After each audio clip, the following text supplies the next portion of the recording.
Any person of full age and capacity who is citizen of another country but was a citizen of India at that time or at the time after the commencement of the constitution. So the condition is in A.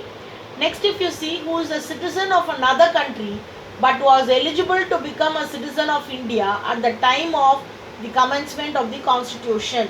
So the choice is always there and it is kept open.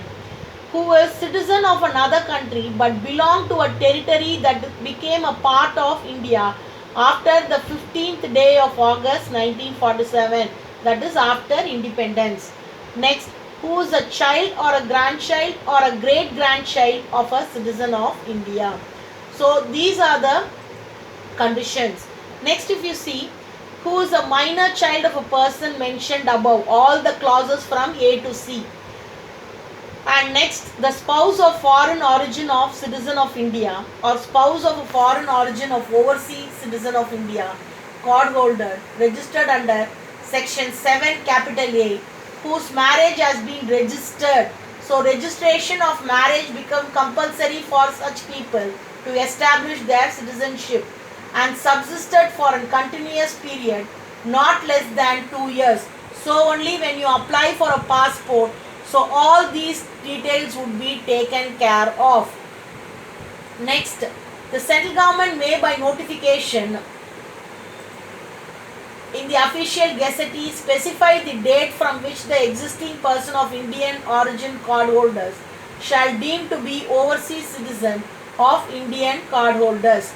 So all that would be published in the official gazette and the records would be maintained. So only if a natural calamity or any accidents takes place, the records is taken out to see their origin and where they are from. That is how the information is retrieved. Next, benefits of overseas citizenship. A registration certificate to prove your dual status.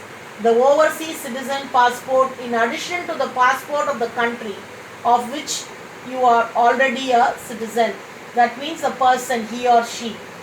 You will no longer need to apply for a visa to travel in India and the rights for multiple entry. So all this is relaxed, which you saw after 2005. Here you will no longer have to provide separate documentation for admission to any college or institution or even for employment. You will be treated the same as a non-residential Indian with respect to facilities available to the latter in economic, financial and educational field.